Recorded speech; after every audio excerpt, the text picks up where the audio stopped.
All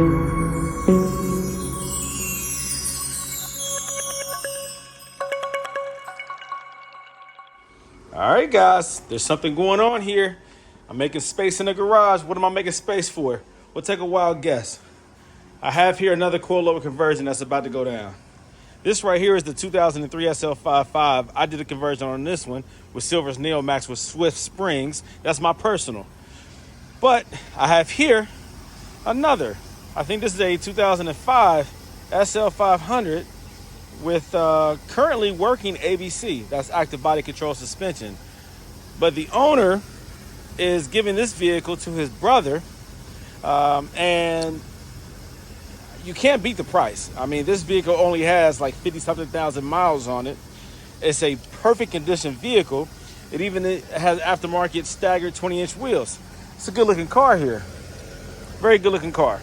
Yes, the ABC does work on this vehicle, but why is he converting it over to adjustable coilovers? Well, take a guess. Because ABC oftentimes fails. And he does not want to give this vehicle to his brother, and then his brother down the road had an ABC issue. These cars are very nice with ABC, but ABC is very expensive to maintain. If you're not fixing it yourself, you're paying somebody. It is very expensive to maintain if you have to pay somebody to diagnose and repair your ABC. We're not talking about the people who can do it themselves. We're talking about most people who realistically are not able to do it themselves. Most people who have to pay somebody to do it. That's what we're talking about here. That is the realistic owner of an SL, of 90% of SL owners. It just is what it is. So he's being proactive in his approach with this vehicle, and he's getting it converted over to coilovers. Smart move, man. Smart move. All right, now let's get an exact year of this car. Yep. It is a late 04, meaning it is a 2005, as I mentioned. The interior looks very good. Very good. Very clean. It has the tan interior, the light tan interior, and it's crispy. I mean, there's no wear and tear to it. Virtually none. That's minimal right there. This has been well cared for. And most SL owners already know, if you have a light colored interior, it's very hard to keep the interior clean. With the top down, it gets dusty. With just getting in and out, with it being such a low profile car, you got to get low when you get in here. And oftentimes this takes the brunt of the wear and tear. So this actually looks very, very nice and very good. Now, he's giving it to his brother because he actually owns another fancy sports car. Now, these are nice, of course. But you know what's even nicer? And I don't want to disrespect the Mercedes SL or the Mercedes brand, but this owner picked up a Corvette. And I'm not talking about just any Corvette. I'm talking about the new, like the new Corvette. I guess that's a C8. Yeah, very nice. So he's being very gracious and loving and giving. And he's giving that right there to his brother. You can't really, you can't replace love and family. And so when somebody does something like that nice to a fellow family member, man, that's very appreciated. I acknowledge it, and I'm sure the brother, the recipient of this vehicle, is very appreciative as well. And that's respect, a lot of respect given there. So I'm going to do him a favor and do what I do and make sure that this conversion goes well and that he's happy. He has a couple little things he wants me to give attention to, and I'll do that, such as the SOS light continuing to come on, stay on, and it does whatever it wants to do. So we want to eliminate that. I think there's also another interior light that wants to stay on, so I'll eliminate that. He also has a battery drain that I got to give attention to, so I'll address that. I'm looking forward to this one. I'm about to, like I said, move some things around so I can get this in there and get it started. After I'm done with this one, he is bringing his Corvette C8 to me to do his calipers and do a little custom mod to his calipers, to his brake calipers. So I'm looking forward to that. Of course, I'll make a video about that. But for the time being, let's focus on this SL500. Looks good. Okay. SL owners already know what this is and why it's in the car, because he has a battery drain. And so most SL owners use a trickle charger to keep their batteries charged up. You have a battery back here. Boom, you have a battery up under the hood that needs attention. All right. Both of those I believe are good, are newer, but for whatever reason, he still has his battery drain. So I have to give attention to that, see if I can figure that out. He also was saying that the trunk does not do the soft shut like it used to do. And that's most of these SLs over time, because most people slam them so much. The little bladder and the little diaphragm, whatever that is, and the mechanism, the little pneumatic mechanism that pulls it down, tends to develop a crack and it seeps out. Or I heard that you can also just reset it. I think that's what the owner of this vehicle told me, that you can just reset it and see if that resolves the issue. This one, when I first bought it, was the soft suction close or whatever for the trunk was working properly. The soft shut, but it stopped working. So I'll try the reset option to see if that fixes it. But right now I'm just moving these cars around, man, so I can go ahead and get that one in there and get started. All right, so let me go ahead and finish what I started. Okay, so I have the car in the garage now. I'll pull that one out when I need to. So let's look at the mileage. All right, 57,922. Yep, that's a low mileage vehicle right there. For this to be a 2005, that's good miles. It's really good, really good. Let's see. I think he also said that his radio sometimes acts up. Sometimes the radio comes on, sometimes it doesn't. Sometimes you hear a popping noise. I associate that with the amplifier. I think that there's an issue with this amp. It could be the head unit. It could be either or. That could take some time to diagnose. Plus, you got to catch it when it's doing it, because it doesn't do it all the time. My SL500 is now sitting outside at the end of the driveway. When I first bought that one, the radio worked perfectly. Then it stopped working. So no sound comes out of it. You hear a popping noise every now and then. You will get some sound out of it. But then you hear a pop or a crackle, and then it goes out and it doesn't come back on again. The radio itself does turn on. The screen does work, but there's no sound. And so that is typically associated with the amplifier. So if he's hearing some kind of popping sound and he's not getting sound out of the speakers occasionally, but the screen does come on, the radio functions do work, I'm going to associate that and blame that on the amplifier. All right, so that's that. Now let me go ahead and pop this hood and see what this engine looks like.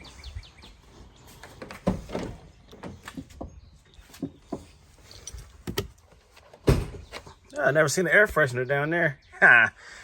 And he has a clear mats on top of the factory Mercedes mats. All right.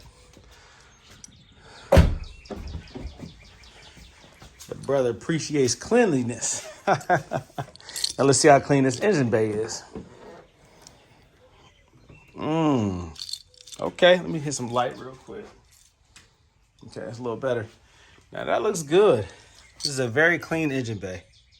See, oftentimes people are getting these coilover swaps because they've been having problems out of their current system. And typically associated with those problems is a whole lot of oil and spilled residue. We're not seeing that here. Even his ABC pump is very clean. You can actually read the label. Most of the time, that's gunked up with oil. This engine looks very, very good. Very good. Very good. Very good. I see you went with the aftermarket grill. That looks good too. Everything looks very nice in here. This is a very well taken care of vehicle.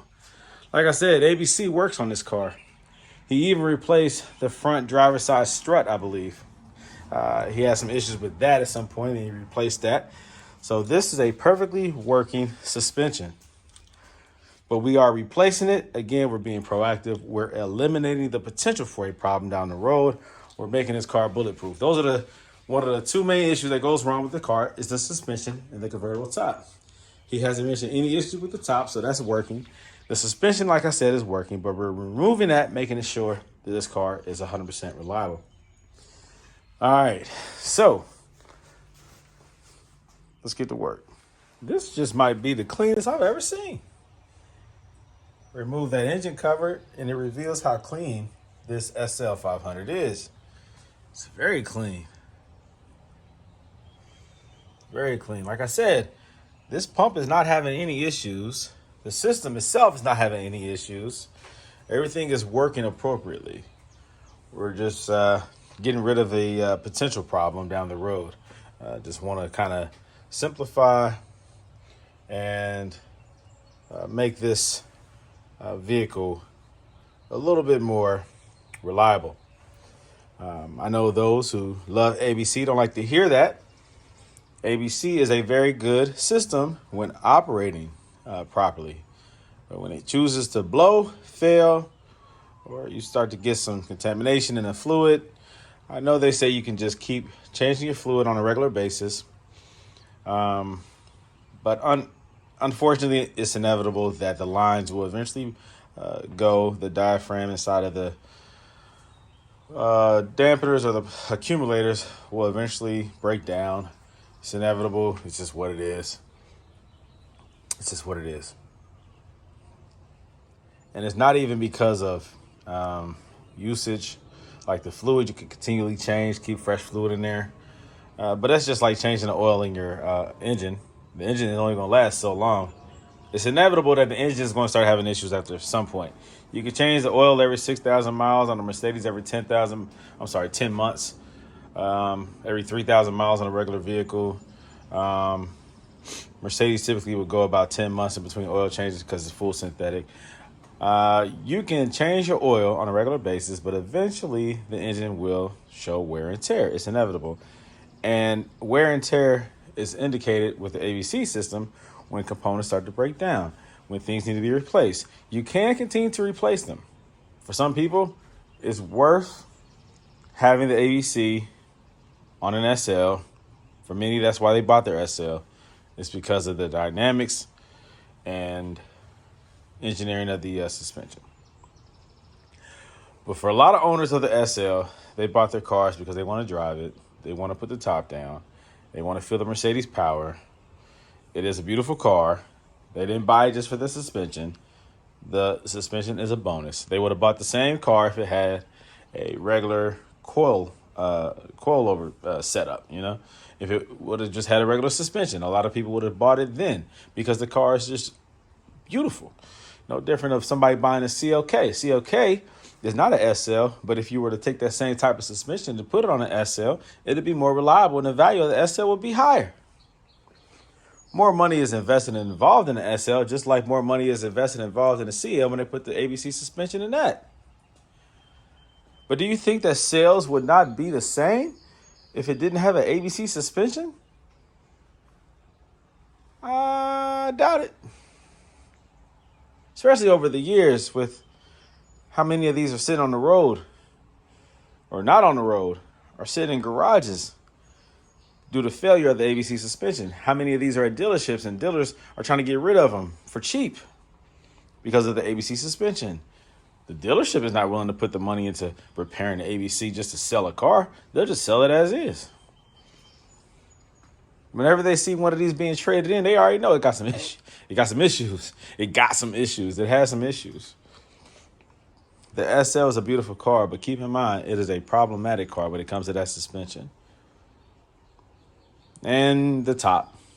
But let's focus on the suspension for now.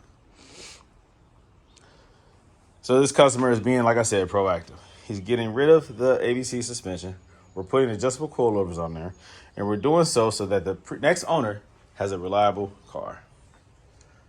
I did the same thing for a customer out in UK. Of course, I didn't do the job, but I sold him the suspension. I guided him throughout the whole process. I now have a friend out in UK who I talk to almost every day. And he did the same thing with his SL500, I believe. He pulled out the stock suspension, the ABC, and he installed coilovers. He said he loves the car so much. His intent initially was to sell the car and go buy him an SL600, I think. But he loves his car so much now, he's enjoying driving it every day. He's going to hold on to it for about a year and then sell it. Yep. Now, in his case, he was having some issues I think he was having some issues out of the ABC suspension. Or maybe he wasn't. I can't remember now. But he got rid of that, installed coilovers, so that he already, I think, has somebody who's going to buy it. But whoever buys it from him will not have to worry about that suspension. So just keep that in mind. You can choose to keep your suspension or you can swap it out. Either way, make the most of your SL and enjoy it every day if you can. So for those who don't know, there are two separate systems that the ABC pump operates or controls or pressurizes. One system is the steering system, so it pressurizes the rack and pinion, allowing you to steer without resistance. And then the other system that it operates is, of course, the ABC, the suspension. Now, they use two separate reservoirs. Now, I already removed the bracket that secures both reservoirs. That's right here. I already removed that bracket. You have here the power steering reservoir. You see this line here, the hose here, coming from the bottom of the reservoir, the large hose, that's what feeds the pump. This smaller line right here is the return line from the rack and pinion. All right, so that is for your power steering. This one here is for your ABC. Across the top here is where your filter is located. You have a hose that connects to that, which is this one. This runs to your valve blocks. This right here is your little dipstick. All right, you check this. If your system is operating properly, you check it when it's running, not when it's cold, not when it's sitting or stagnant, when it's not in operation. You check it when it's running, and that gives you the proper levels. If it's, you use this line here, and it should be up to here when operating, because right now it appears overfilled, but it's not. As of right now, the car is not running, so it's not sucking that fluid and pressurizing the system, so it backfeeds when it's not running. So when it is running, that line should be about here. I think there's two lines when it's, there's a lower line and there's an upper line. It's a minimum, this is a max. When it's cold or first starting off, it might be somewhere in the middle, but it should know it once it expands a little bit with heat, and it should never be beyond this line right here when operating properly. All right, so let's see here. What's another thing? Oh, well, just letting you guys know that's what it is. And this is the feed. This is the feed for the pump. This larger hose right here that's coming out the bottom of this reservoir. So again, there's two separate reservoirs. Now, this, of course, takes the ABC hydraulic fluid. Some people use the Pitocin 11S. This right here can also use the same fluid. It is a hydraulic fluid that is good for all hydraulic systems. It is a full synthetic, high temperature power steering fluid. Like I said, most of the time, Mercedes has their own specific power steering fluid that they use. It's yellow, but you can use ABC fluid. I'm trying to see if this makes a difference. Can you see the difference there in the color? All right, so this one is a yellow. Now, Pitocin, they do make a power steering fluid specifically for Mercedes and European vehicles. Let me see if I have it. All right, you can get this right here, the EHF, High Performance European Power Steering and Central Hydraulic Fluid. Now, you can use this for both systems. You can use this for the ABC and also for the power steering. But Mercedes, I don't think I have any here, but Mercedes does offer a separate power steering specific fluid. Now, if you don't have that, you can use this. It has to have a high temp, full synthetic power steering fluid. There's another one that I use sometimes. What is this? It's brake fluid. Let me see. Do I have it? Oh, here it goes. Here goes another one. This is good too. Full synthetic European power steering. Made specifically for BMW, Porsche, Jaguar, Mercedes, Saab, the Mini, the VW, Audi, Volvo, and Pugo, or however you say that, Pego, Pugo. So this stuff right here is also good for your power steering. Let me see if I have anything else. Yeah, I think that's it for now. So you can order Mercedes. You can buy this one. Like I said, this is at AutoZone. All right, AutoZone keeps two of these in stock. Every AutoZone should have two of these in stock. All right. That's the cheapest stuff you can buy. The cheapest Pitocin fluid that you can buy. They call it Pinto fluid, short for the Pitocin brand. There you go. Okay, this is the cheapest that you can buy. It's less than 20 bucks. And this is what I would do. It's about a quart, a little bit over a quart. This is what I would use if I were maintaining my ABC.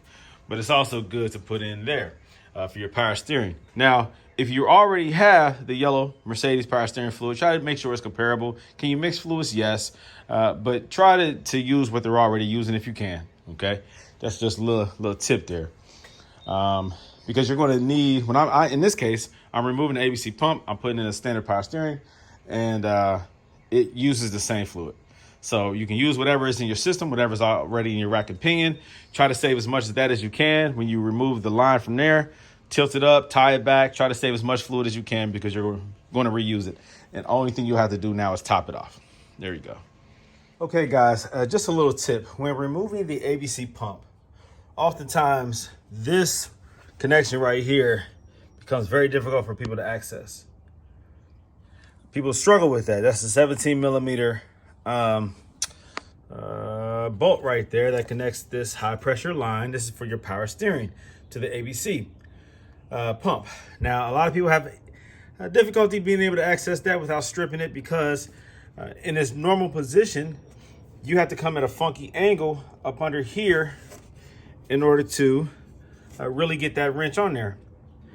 So the key to getting that connection off is doing everything else to the pump. I'm talking about disconnecting it from the front with the two bolts, disconnecting it from the back with the two. Well, there's a bolt on the bracket, the black bracket, and there's another bolt that connects it to the engine, and then there's another one to the engine block, and then there's another one that connects it, of course, to the back of the pump. You get that black bracket out of the way, then there's one 13 millimeter nut that secures the back of the pump. Once you remove everything, I'm talking about everything off of this pump, even the front pulley off of that as well. I mean, everything as if you're going to finally remove the pump. This is the last one that you remove because then you have access to it. Remove everything else and then do this last because it allows you now to move the pump from a secure location and re-angle the pump so that you can remove that one. Do not try to remove it with it in its normal position. You'll wind up stripping that. I've done it over and over again, and I've about stripped it. And the reason why you don't want to strip it is because you have to reuse that same line. That is your high pressure power steering line that feeds the rack and pinion. You need that line again. So if you strip that nut, then it makes it difficult to reuse. So again, remove everything else first, including, where'd that little bracket go that gets on my nerves? It's the hardest thing to get access to. This right here. This connects just like this. One to the engine up here, and then to the back of the pump right here. Get this out the way. Get that 13 millimeter nut out the way. Get those things out of the way. Remove. Where'd you go? Where's it at? I don't know where it's at. Oh, here it goes. Remove this. Get that off the front of the pump so you have clearance, so you have room. You got to remove that anyways to get the two front bolts from off the pump. These right here, the long ones. You have to remove that pulley anyways in order to get these off. Two of those in the front. In the back, you have this that secures this to the engine block. You have another one of these that secures this to the back of the pump. You have to remove all that. I also remove this main line that feeds the high pressure line that feeds the ABC. You see it back there? Yep. I removed that. So you have to remove all this stuff and then finally remove that. Now I'm at an angle where I can easily put a 17 millimeter wrench on it.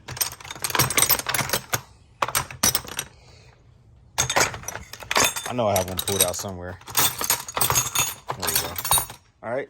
Now, this is, I have several of these wrenches right here, but this one I have an open end because you need that in order to get a lot of those lines off of the valve blocks. I get it started. Oh, somebody's calling me.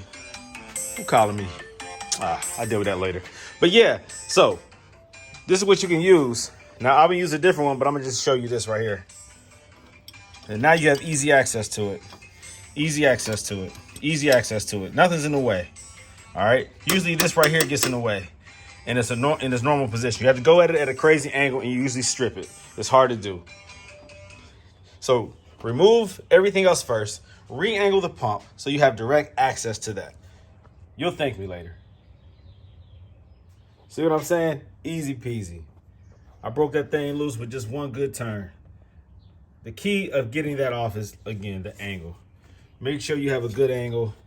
Where's that? There you go. Yeah, make sure you have a good angle.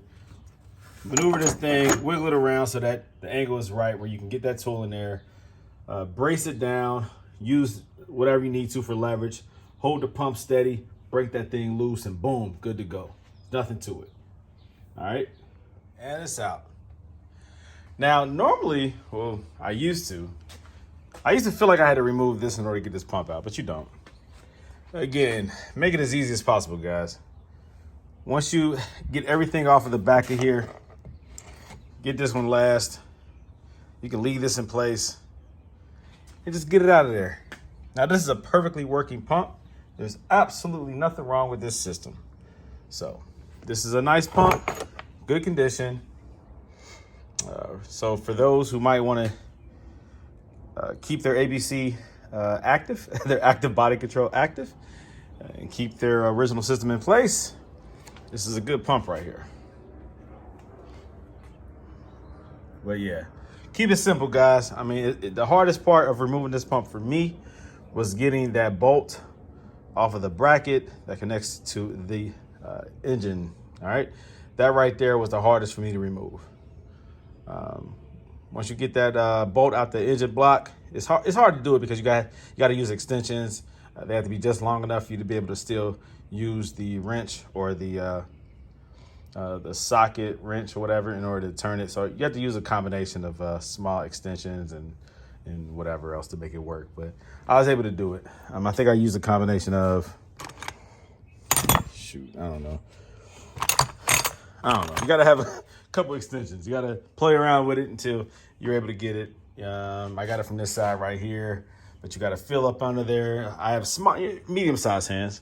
You got to get your hand all the way back up in there, feel where the bolt is, keep the extension, keep the socket on there, and you have to get it to turn. Now you can use a 10mm socket, or you can use the one specifically for that size bolt, which is this, a E14. That's the star shape right there. That is the bolt. If you can either use an E14 or you can use a 10mm standard socket. Not standard, I guess it's metric, but use a 10mm socket or use this. This grabs it better. If you don't have one of these, use a 10mm. All right. So that's how you do it. And again, this is a good pump. So get it out carefully. Don't break anything. Disconnect it and put it off to the side. Clean it up, and there you go. All right. So now the installation of the standard power steering pump is pretty simple. You connected two in the front, one in the back. The one in the back that I decided to reconnect is this bolt back there. So I have one bolt running in the back and then two in the front. The only way is to connect it in the front. That one right there. And then the other one that requires you to pull back the tensioner, that one right there. So 3-point system, all right? See my fingers? 3. 3-point, there you go. Okay, 3. Always make sure that you reconnect this power steering pump 3 ways. 2 in the front, 1 in the back. I think there's another option in the back, but I choose not to use it. And of course, you're not going to reuse that black bracket. That's unnecessary. The standard power steering pump is about 1/5 of the weight of the ABC pump. The ABC pump is much heavier and requires more bracing, more connection points in order to secure it. So also, when you install this standard power steering pump, it's a little hazy because I think I have oil on the lens, but when you reinstall, make sure that this piece right here, this is your high pressure line for your rack and pinion, for your power steering. Make sure you bend this bracket back. This right here serves no longer serves a purpose. Some people cut it off.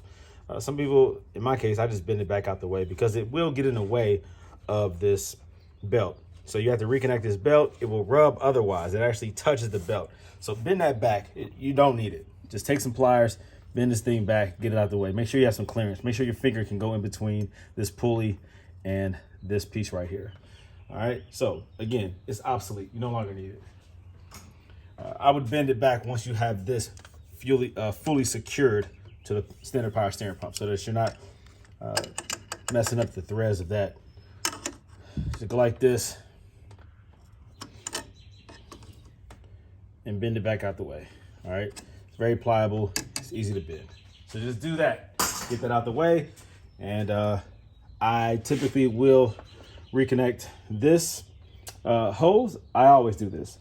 I reconnect the OEM reservoir along with the hose, and I still use that same clamp, spring-loaded clamp, to secure it to this. Some people say, well, it's not designed for that. You're right. It's designed for the reservoir that slides into this bracket right here, connects onto there, and you can get a C clamp to secure it onto that.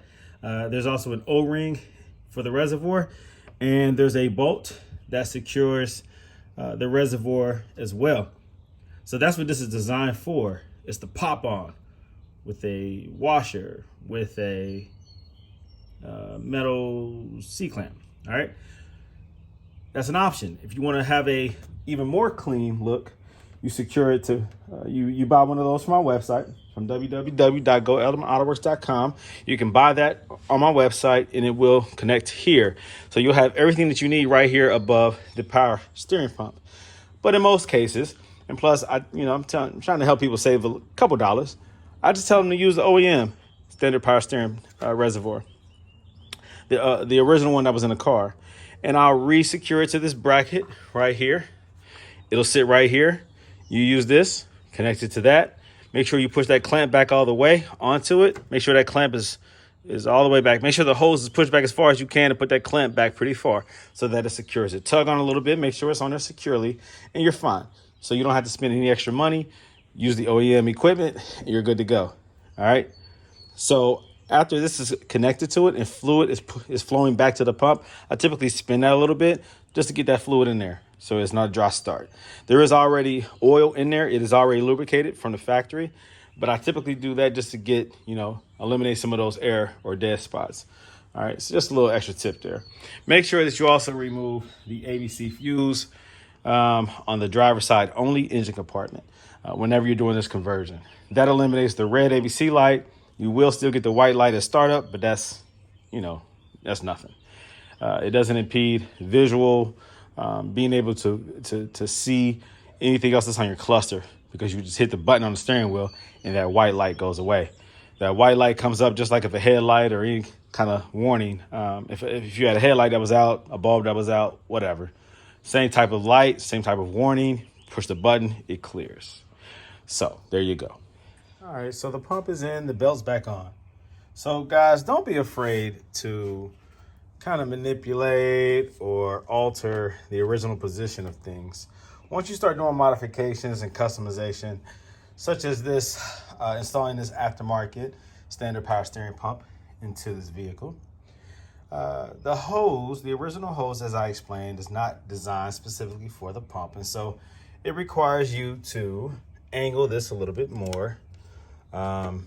This right here, this bracket, I tilted it a little bit.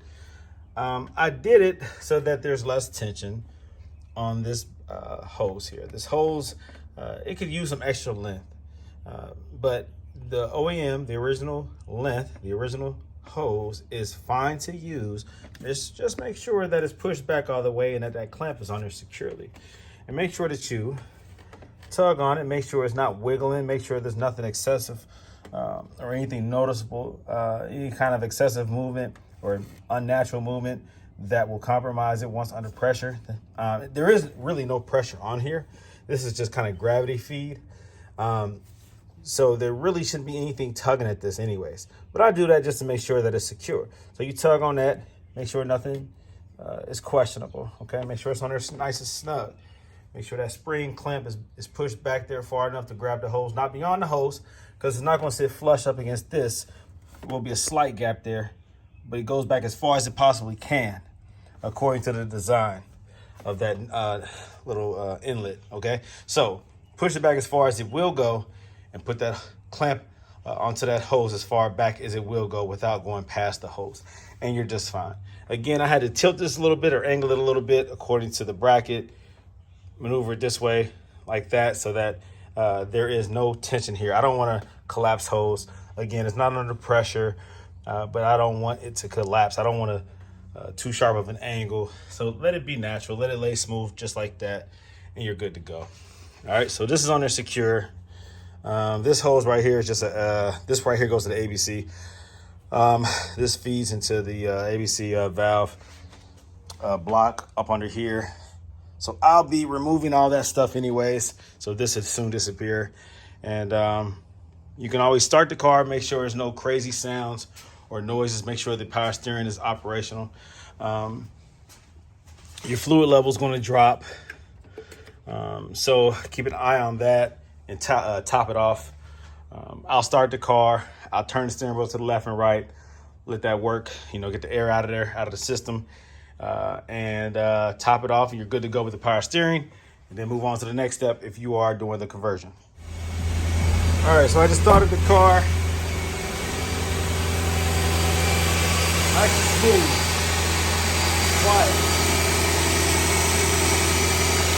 just as it was when the ABC was installed. Nice and smooth.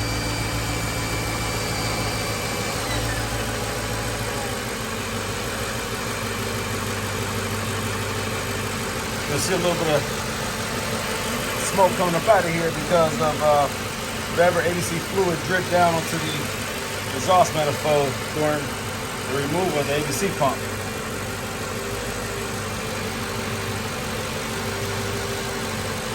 All right, so according to this, I need to add a little bit to it. Focus. Oh, you don't want to focus? Whatever. All right, so it's just a little bit. Need to add a little bit of fluid to it. Of course, don't turn it upside down. That's not going to give you an accurate reading. But just a little bit of fluid. I did add some before I started the car, just to make sure it wouldn't start dry. But yeah, smooth.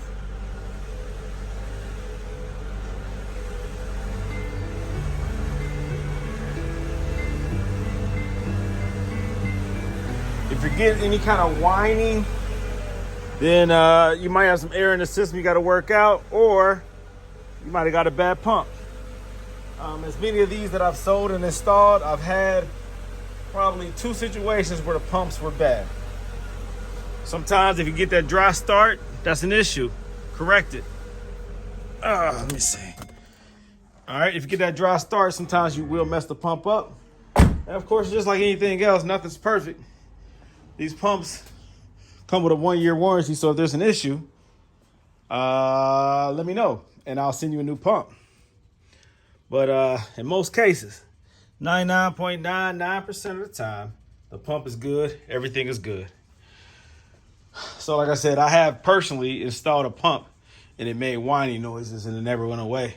I have had some that did go away in a short period of time. Just keep an eye on that. You know, make sure that when you install it, and if there's an issue, I say correct it immediately if you can. But if not, if you decide to wait, that's fine too. But I say if there's an issue with that pump, go ahead and let me know ASAP, and I'll send you a new one. And you remove the one that I sent you, the first one, and if you don't mind, send it back to me. All right, but I'll definitely get you another one en route. No big deal.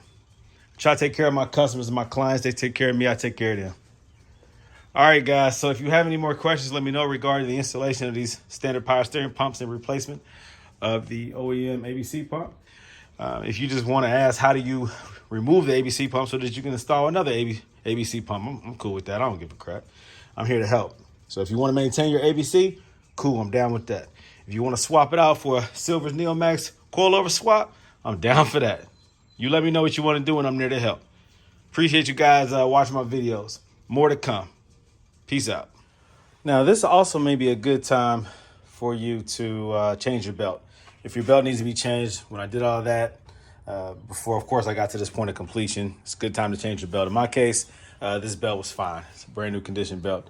This car only has 58,000 miles on it, and it's been well cared for. So change that pump out if you want to. I mean, that belt out if you want to. It's a good time to do that. If you have any kind of wear, tear, cracks, or threads or anything coming off that belt, swap it out. There was something else I was going to say here. Well, I made this video for a reason. Dang, what was I about to say? When I put that back on there, I did that. Dang, it was something I was going to say.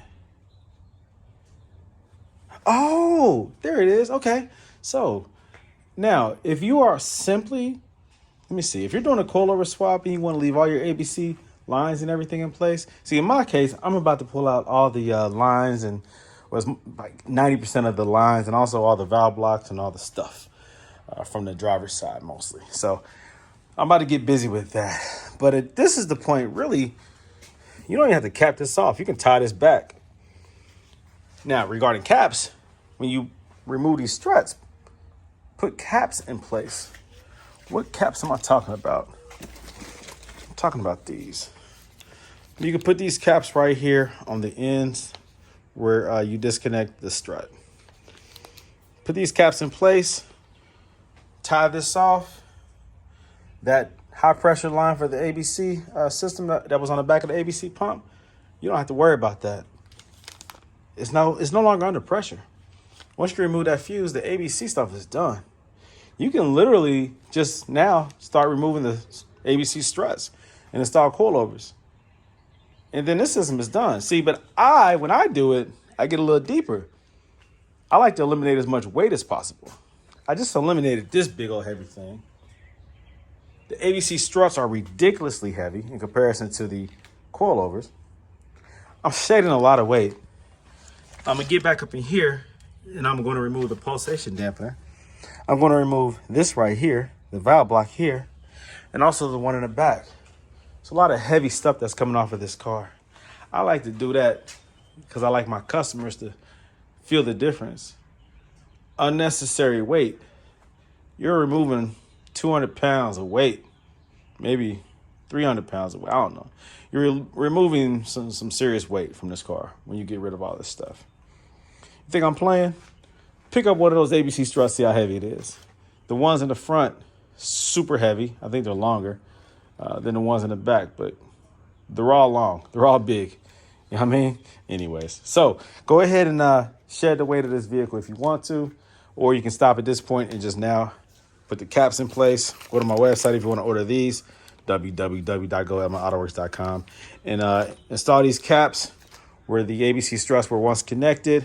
Simplify the system as far as you want to, and you can be done.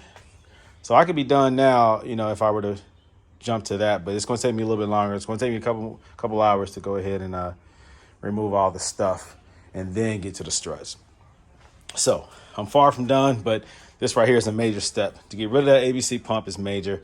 It does take a couple hours to do. For me, it doesn't take as long, but for most people, it will take them plenty of time to do, maybe 4-5 hours. It takes me probably about like an hour and a half, 2 hours to do. So have any more questions, let me know. Oh, also, if you are going to do the ABC struts conversion to the coilovers, make sure you reuse these right here, these bolts or these nuts right here, because the ones that come with the struts are a little bit smaller, not diameter wise. Like they will fit the top of the struts, but they don't cover as much surface area. So I like to use the original OEM just because, extra security. The front is taking more load. There's more weight distribution in the front with the shifting of the heavy engine. The transmission's right here. So these are more critical than the rear. These take more beating than the rear do. So make sure that the rear will provide more traction, rear comfort and stability, but the front, there's a lot that goes on with steering, a lot of pressure on these front struts when you're braking. you're braking and steering at the same time. So make sure that you use what's safest. That I highly recommend using these nuts over the aftermarket ones with the Silver's Neomax. All right. I can't think of anything else at the moment, but if I come up with some more tips, I'll let you know. Thanks for watching. Okay, so just another tip. A lot of people are having issues with trying to separate that front strut from the lower control arm. Now, you use a fork, like a ball joint separator, and you don't put it where you typically would imagine. You don't put it fully around the strut or the joint into the lower control arm. I actually only use half of the fork, and I wedge it in between the outer part closest to the hub. Right, okay. I wedge it right there, and I hammer it from the top, of course. You can see the little marks right there from when I've been beating it. But you hammer that down into there. And with enough hits, hard, focused, concentrated hits, it pops out every time. Now, some people will leave the nut right there just in case it pops out, it doesn't fly out, but typically it doesn't like fly out. It just breaks loose, pops loose, and then you can slowly remove it. I also, of course, remove the bolts up here. Now, sometimes, the nuts, you can leave them and just let it dangle when it pulls out, or you can go ahead and just remove those two. And for that, that removes the tension, some of the tension off of the strut, so that it pops out a little easier if you do that. But just be careful. If it pops out, catch it. Don't let it drop. Don't pinch yourself. Don't hurt yourself. But again, like I said, it typically doesn't pop all the way out. The threads still catch it. It doesn't drop all the way out the arm. It usually just pops loose. And like I said, I wedge it right there and I hammer it down. So don't put the whole forks around the ball joint, tie rod, I don't even know, whatever you call it thing. Just put it on the outer edge of the strut and just hammer it right between where the bottom of the strut and the arm meet. There's just enough space in there to wedge this in and bang it down, and it pops it out. All right, just like that, it pops right out. So you can count probably how many times I had to whack it by counting these little nicks right there. But yeah, basically you just whack it enough and it pops out. It is what it is. And just like I said, it catches right there. It doesn't pull all the way out. It catches. And that's with me, hitting it with a lot of force. It pops out, catches, and then I just simply reach in there and remove it. Now, also to assist you with that, make sure you remove this right here. This might be your, let's see, this is your wheel speed sensor, I think. All right, disconnect that from here so that it's out the way, so that when you're whacking it, you don't accidentally hit this right here, the sensor. And let me see, on the other side, I think you have two sensors. You have a, let me see, you might have a wheel speed sensor as well as an ABC sensor. ABS sensor, your brake sensor. You have one in the front, one in the back, and you have the wheel speed sensor on every one. So remove that, pop it out the way so that you don't do any damage. I usually don't reconnect this until I put the new coilover back in. Also make sure that it's disconnected here. That line, that connects to this right here, to the strut, the ABC line. I already removed all those things, all those components. It's all empty. It's all gone. Everything's gone. All the lines are gone for the most part. Only the ones that I couldn't access that run through the body from one side to the next, those get usually cut. So make sure you disconnect that line. That's a quick connect. This car only has 58,000 miles, so it did disconnect easily. Not a lot of crud or anything built up, so it popped loose easily just by twisting it and then pulling it back, and it popped loose. So do that. Remove the top bolts, nuts, the top nuts, and bang it out, pop it out, and then get your coilover ready for installation. So let me do this again. So this is the length. This is the front, first of all, on the Silver's Neomax coilover on the SL. All right, so this is the front, right? I've already increased the length, right? This is the hole I'm always referring to. I'm going to use this for measuring. This is the hole I'm referring to. Now, I just lengthened this by twisting this counterclockwise. It pulls out. I lengthened the whole strut and to the point where this was no longer visible. If you look in there right there, you can see the thread. You can see the bottom of this body right here. If you look in there real close, you can see it, right? This is the guide, all right? I twist this out away from here, increasing the length until that the end of the body reaches the top of this hole. Okay. Because when it comes out of the box, I can't show you because there's a sticker on top of it. The other side, the other strut in the front, there's always, this sticker is always on top of the hole, so you got to make a hole. You got to punch a hole through it, whatever. So when you first get it, of course, this is way up here about the length of this right here. As far as this is how much you have to twist it, right? Because when you look into this hole, all you see is the thread of this body. So you loosen this and twist it so that it comes all the way down. You increase the length. I'm trying to explain this the best way I can because this causes some confusion sometimes. So the first struts that came out, the first early model SL Silver's Neomax coilovers were shorter. People were complaining they felt like they had to lengthen it so far that it was unsafe. You literally had to lengthen it to this point and then extend it like another 1/4 of an inch in order for your car not to sit too low in the front, where they redesigned it. And so now you increase it to this length, but then you bring it back. Now I've been doing 2 inches, which is about like right here or something like that. I'm gonna measure it. But I've been bringing it up, decreasing the total or overall length by 2 inches. So I would measure it just like so. I would measure it from here 2 inches. And I would put a piece of tape just like so. Hold on.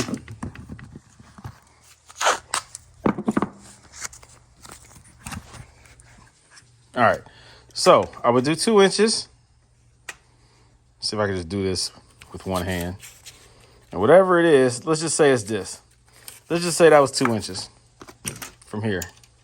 All right. It's a little bit more than 2 inches.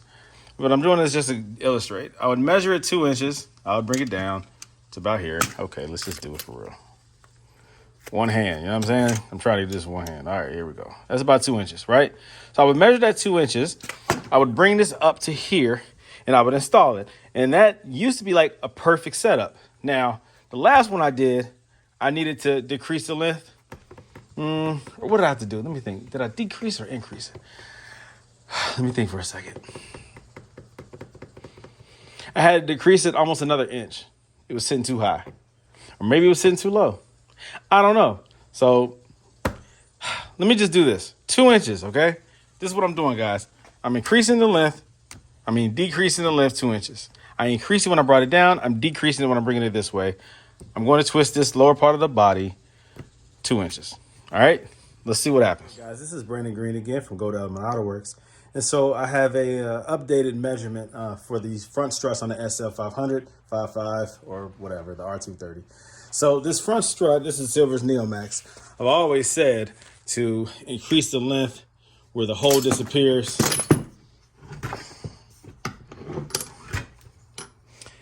This hole right here, the thread disappears. I've always said that. Increase the length so the thread disappears and then reduce it by 2 inches. I always use a measuring tape. I always put a piece of tape and I reduce it up into that point, that 2 inch mark. Lately, the coilover jobs that I've been doing, the last 3 as a matter of fact, I've done that same length. I installed on the car and the car sits too low.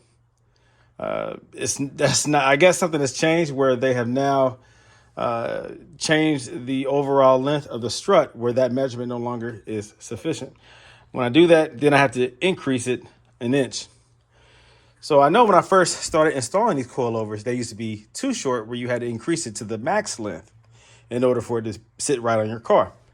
Then they became too long where you had to shorten it 2 inches. Now, you only have to shorten it in the front 1 inch. I think they're still just trying to figure out the perfect length of this strut. But that's okay because too much is never a bad thing. And when it's too short, well, you have to, compensate. But it's still safe, right? You can still make it work. Same thing with the strut. It is the same. I'm talking about the strut. So with the strut, now it looks like they've reached a nice medium point where it's right there in the middle. Okay, so no longer do you have to increase it 2 inches. No longer do you have to decrease it 2 inches. No longer do you have to increase it beyond what you would consider to be safe. I think they have got it to a point now where it's probably just right. So I increased it now.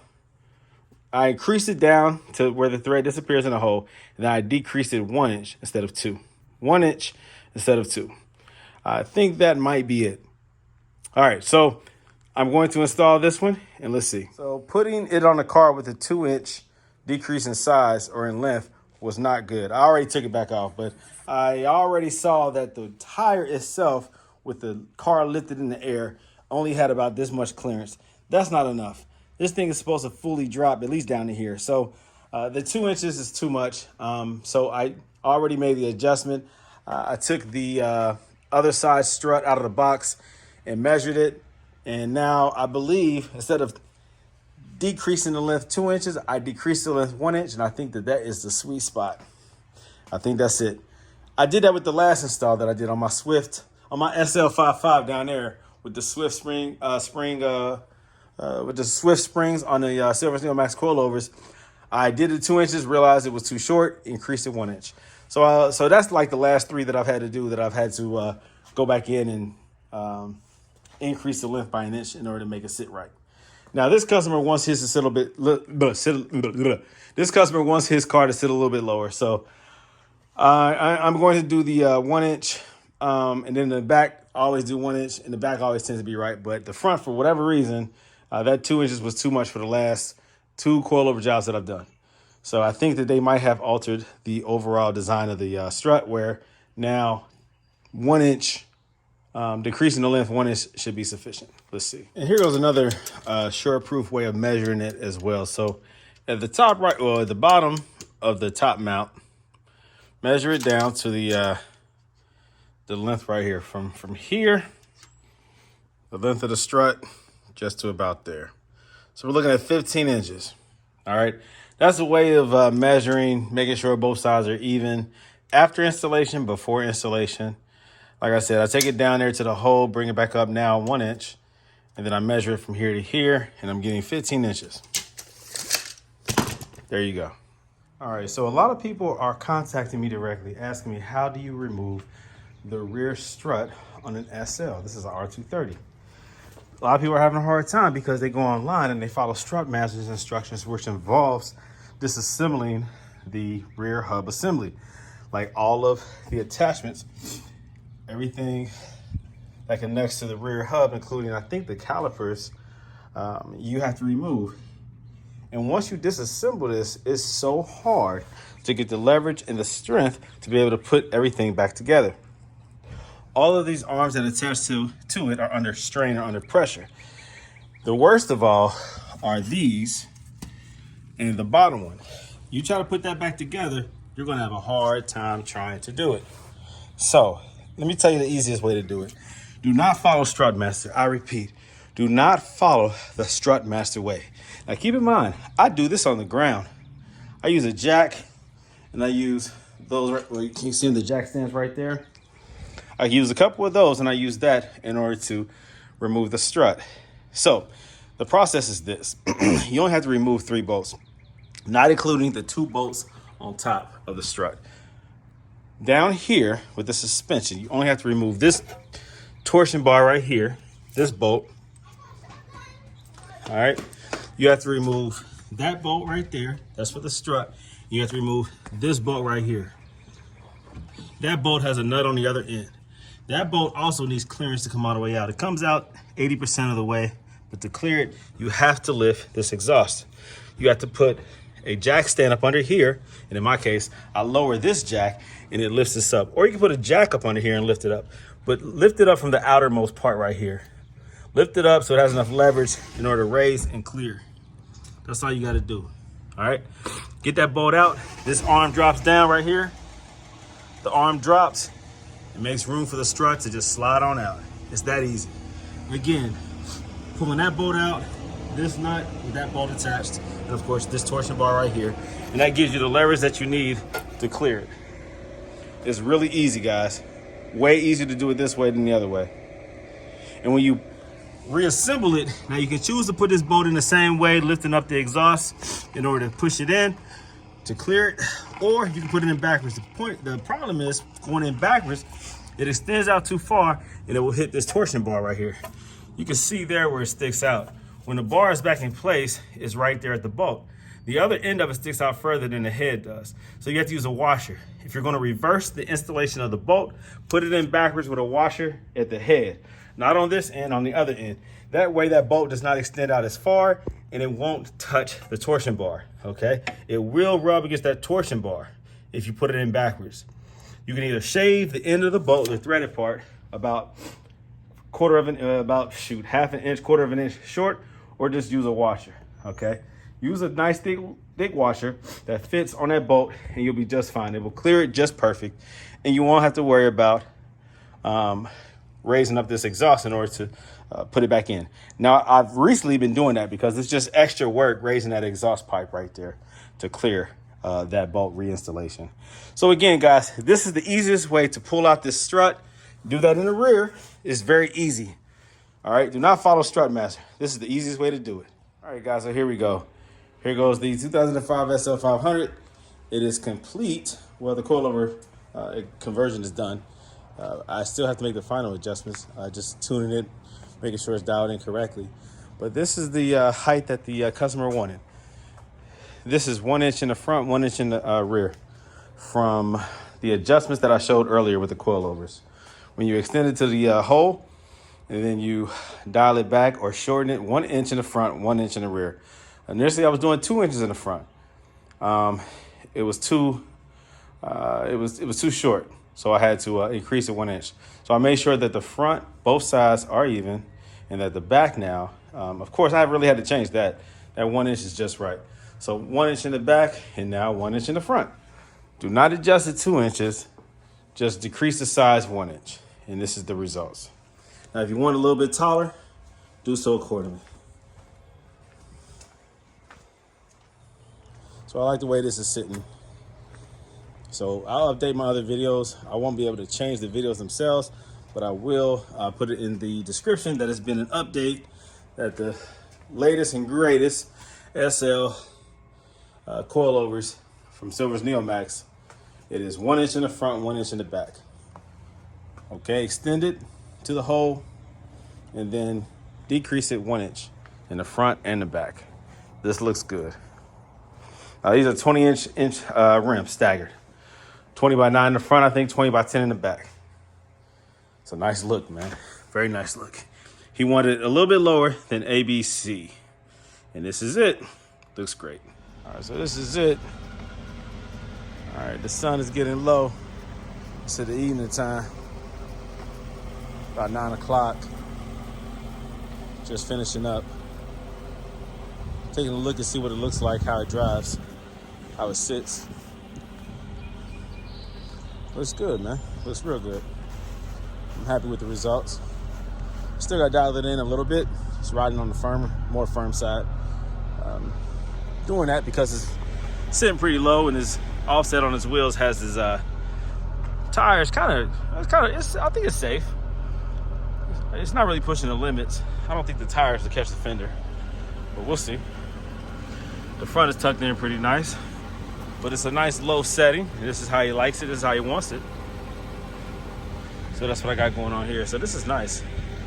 This is very nice. Very nice. Again, let me check the other side.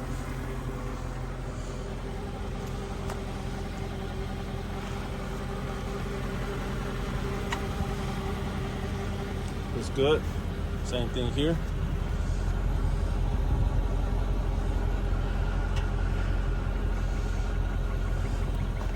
Nice look. Very nice. Very nice. Very nice.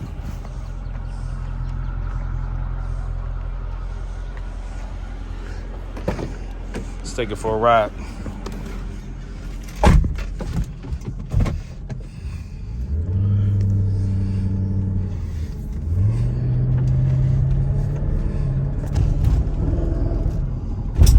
Feels good.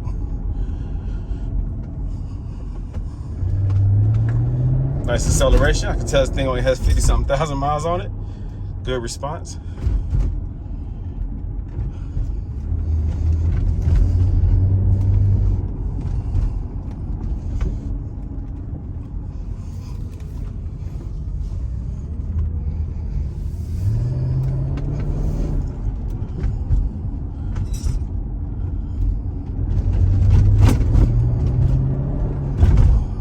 This Just listening for any kind of sounds that were not there before.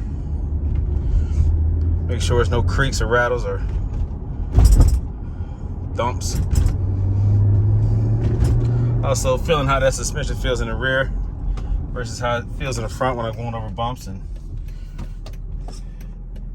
on my street, there's a couple bumps that you feel with any car that you drive, and so I like to do a little comparison of ABC versus how it felt with the how it feels with the ABC. I mean, I'm sorry, with the coilovers.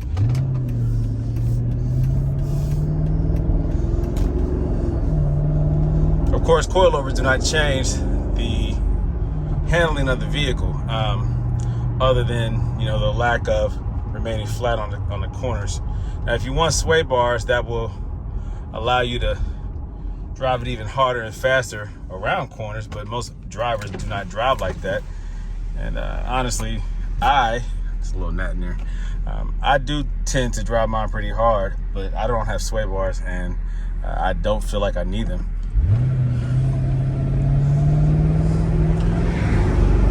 It handles very good without sway bars. Don't let people who don't drive them without sway bars tell you otherwise. More than likely, they don't have adjustable coilover suspension, or they don't have it adjusted properly. I'm telling you, it's risky, you know, and you have somebody else install these that don't know what they're doing. I have another local guy who brought his car back to me several times because he had a local guy install them who didn't know what he was doing. And he even broke a part of the upper mount, one of the studs. He snapped it right off because he was trying to figure out what the noise was from his suspension after the installation, and he didn't have the preload on the spring set properly.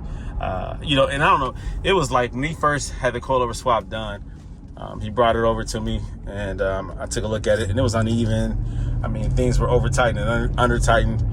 And so again, you know, you have to make sure you know what you're doing and you have somebody that knows what they're doing. You don't want to cause damage. You know, you don't want to all of a sudden give a negative review on any coilovers, especially Silver's Neomax, because it was installed improperly. So make sure you know who's installing it. Make sure that they're experienced and they know what they're doing.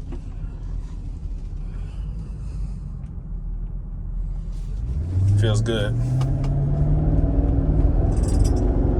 You're hearing that little rattle right here from those little parts right there. This is what the kit comes with. It comes with the tools to make the adjustments. I seldom use them. First of all, I have a whole bunch of them. Second of all, there we go. All right.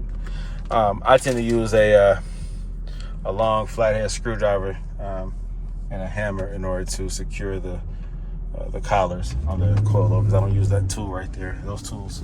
But every kit comes with them, and I always make sure that the owner of the vehicle gets those. He bought them, you know what I'm saying? Feels good, feels real good. Feels real good.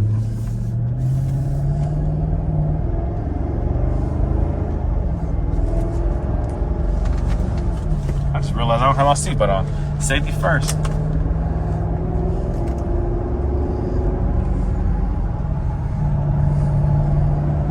Man, this car feels great.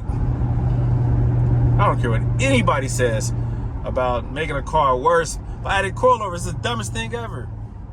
These cars are what they are. Stop trying to disrespect Mercedes and the SL, saying that all it is the ABC suspension. And when you install coilovers, you destroy the car. You might as well buy a Honda. That's the dumbest logic I've ever heard in my life. If I wanted to buy a little garbage 4-cylinder, 6-cylinder Honda Civic with the VTEC motor, then I would have done that. I'm buying a Mercedes that has power, acceleration, handling, sophistication, luxury. What are we talking about here? Why are we talking about that? Why do people say that? I get emotional when people say that. Sorry. Well, if you're going to put coilovers on a Mercedes, you should have bought a Honda. It's the dumbest thing ever. Dumbest thing ever. Dumbest thing ever. Dumbest thing ever. It's like buying a big old house and putting solar panels up instead of using the standard electricity that everybody else is using. Have you dumbed down the house? No, you've just changed the way that you pay and receive electricity and power. You've modded it to fit you and what you want to do. In the same way, you've minimized how much money you're going to put out for maintenance by modifying it, customizing it, making it work for you. I'm still driving these cars, man, fast as crap, still getting the same looks, still enjoying the luxury and the sophistication of driving and owning a Mercedes. Except I don't have to worry about the ABC suspension failure. That's the only difference. It's reliable, it's stable, it's perfect for me. And you have to decide if it's right for you. That's it. So, come on, guys. Let's be a little bit smarter than that. I think that's the dumbest logic you can come up with. That's when you don't have anything else you can say. You just say something like that. Well, if you should have bought it, you should have bought a Honda. Stupid. Anyways, should have bought a Honda. Yeah, go ahead and buy an old Mercedes that costs about $10,000 and say that you can't afford ABC suspension, but you can only afford a $10,000 to $15,000 car. It makes no sense. It's stupid. It's just stupid. It's just stupid. You act like these cars still cost $120,000. You're buying a used car for the low, and you're customizing it so that you can drive it every day and not have to worry about the failure. Oh, well. Hold on. What am I doing here? Okay, what car am I putting in the garage? Let me figure that out. Oh, yeah. With this car right here, this is the SL500. I still have that one type of sensor remote key thing that you keep with your keys. But I think, let me see. Okay, so this is still good. I think this might be, let me see. Yeah, the battery in this one needs to be replaced. I got like 3 of these things. 3 keys, 3 of these key card things. All right, so let me see. What am I doing? I got to decide what car I'm putting where. All right, let me pause this video. I got to figure out my life.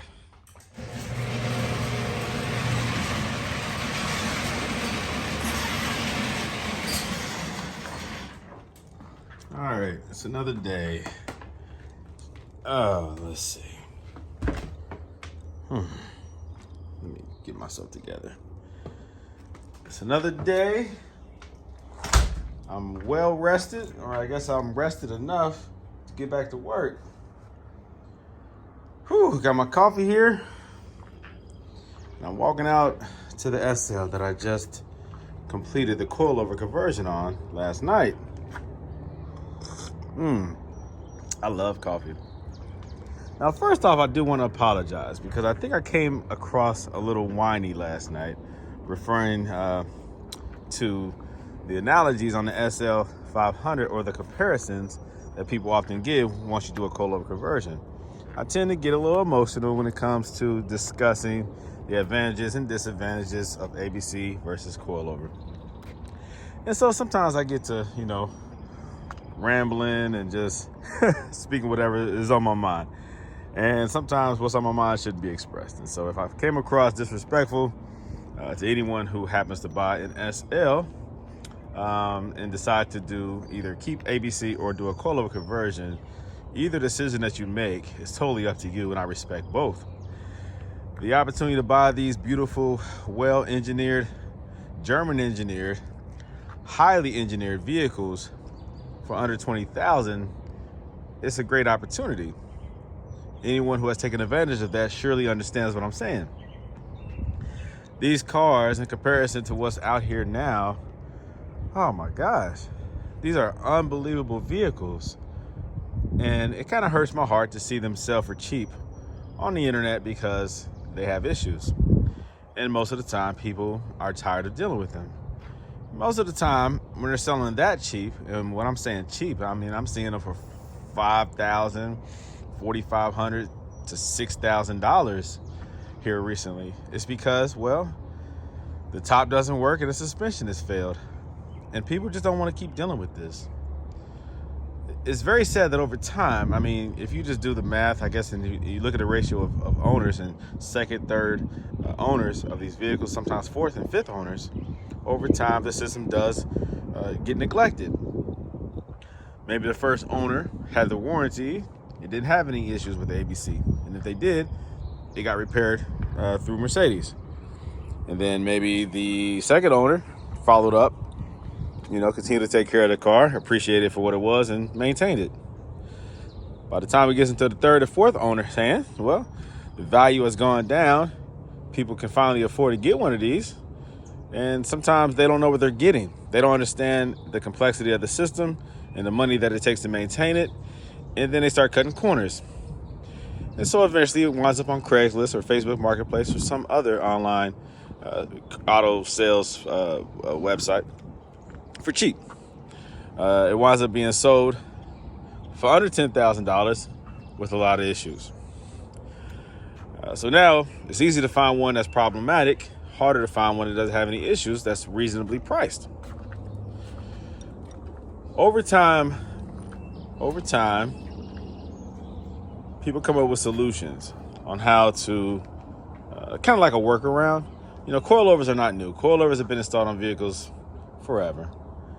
But it was a matter of time, only a matter of time, before a problem was realized and a solution was created in order to effectively drive these cars and maintain them for less money and less maintenance, less headache.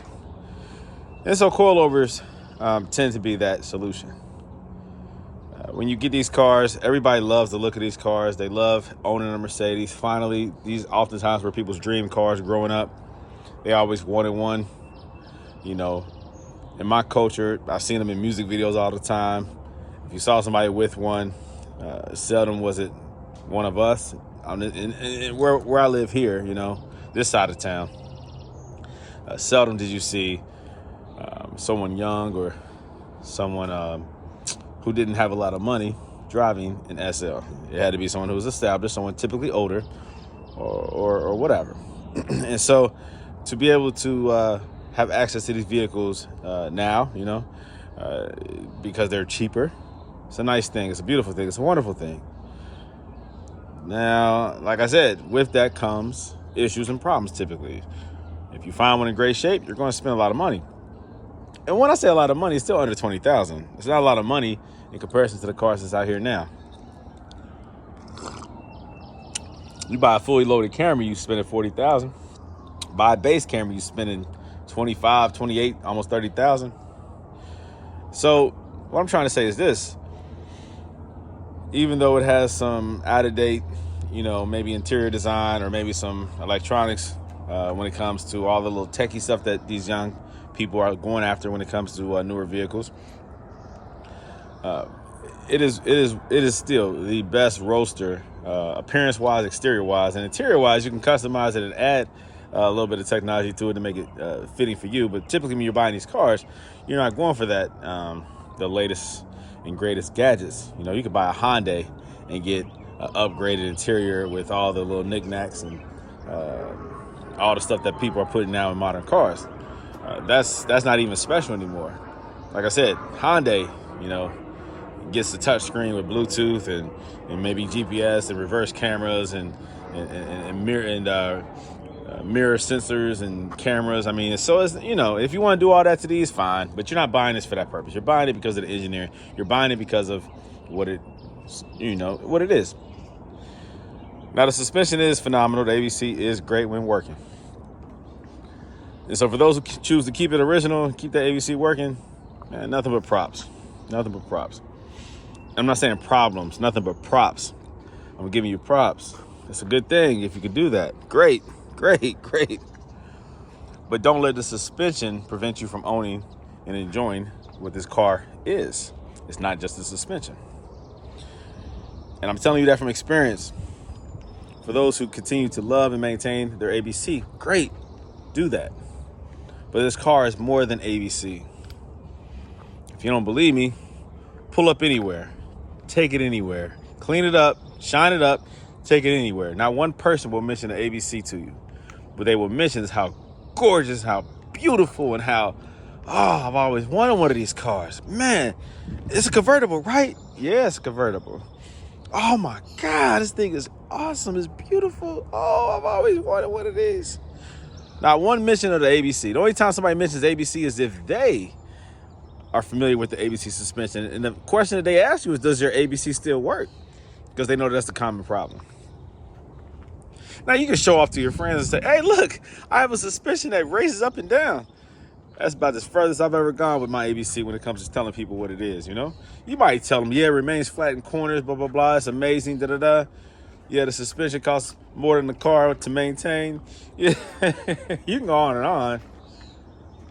But that's when you start to deter somebody else from owning one. That's cool, but how much does it cost to maintain it? Oh, it's nothing. I mean, you had those kind of conversations. But for the world to know that you can own one of these right here with adjustable coilovers that doesn't need any of that, wow. You know, that's quite powerful. To own one of these cars without having to worry about ABC is powerful. Now you can spend all your energy on driving it. You can spend all of your energy and all of your thought processes on other customization aspects of the car. Things that you want to do to make it personal without worrying about, will it drop down? Will fluid pour out of it in my best friend's driveway? Will I be embarrassed and have to get a tow truck when I'm going out? When I'm taking my lady out, when I'm taking her out to dinner to get a steak in our nice clothes, do I have to worry about the embarrassment of waiting in front of the restaurant for a tow truck to arrive and getting free complimentary bread as I'm waiting for AAA to send a tow truck because they feel sorry for me? Stupid. A lot of us have been there and done that, and so we're tired of doing that. And so these are the options that we now have as adjustable coilovers to eliminate that possibility, to permanently eliminate that possibility. So this here is my latest coilover conversion. I'm going to drive it around and make sure that the suspension settles right, make sure it feels right, make sure everything is even. And then there's a couple other little things that he wants me to do to it. So I'm gonna go ahead and jump in here and let's see, enjoy the coilover conversion, enjoy my hard work, and look forward to the customer coming to pick his car up in 2 days. And I'm looking forward to his expressions. I'm looking forward to his satisfaction. I'm looking forward to his feedback and making sure that he's happy before he leaves. If you need me to do a coilover conversion for you, you can contact me direct, area code 513-967-8079. You can go to www.godoutofmyautoworks.com. You can email me at godoutofmyautoworks@outlook. You can call me or text me with the number that I provided. And we can arrange something, we can schedule something. I have a couple coming up in June, another one in July. I'll be going on vacation here in a little bit. Go enjoy some Florida sun. Speaking of Florida, there's a whole lot of these SLs down in Florida just sitting there, baking in the sun or in somebody's garage. The owner is trying to get rid of it because suspension's failed. All right. So I might go down to Florida and find something and bring it back or get it shipped back. If it's the right deal, it's the right opportunity. Don't think I won't be looking. Come on now. So if you see a video coming up with another SL that I bought from Florida, I was successful in my endeavors. It might be a SL, it might be anything. I don't know. I always look for opportunities to, either make some money or buy something that I like, and eventually make some money because I'll probably eventually sell it. If I get it real cheap, you never know. But I always look for opportunities to, maximize your money, I guess, or find a little asset that you can make some money off of or whatever. Help your money make money, That's what I try to do anyway. And so with that mindset, I'm not buying one of these cars and wastefully spending money over and over again on a suspension. A car that you buy for $15,000, now you got $25,000 in it. And when you try to sell it for close to what you have in it. Then you can't get your money out of it because nobody cares that you chose to put $10,000 into your suspension. That's your fault, That's what happens. I speak to people all the time. I've bought so many of these cars, and that's what people tend to kind of base their numbers on, is what they've put into it. Well, that's not my problem. This is what the car is worth. Not to you, but to everyone else. So keep in mind, stay balanced when it comes to that.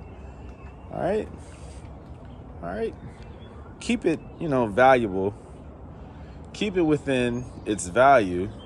Be smart with how you spend your money and how you maintain it. In other words, get a coilover suspension. Stop playing. Okay, so here it is again. Driving it around, just checking it out.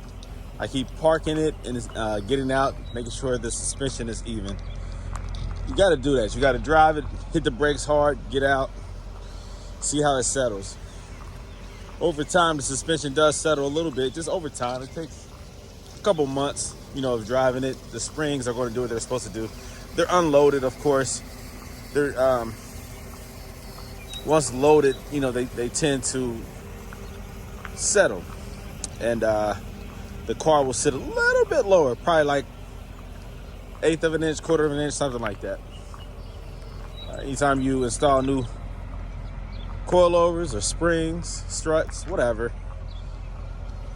anything that's spring related, over time the weight of the vehicle, they'll tend to relax and come to a point of contentment.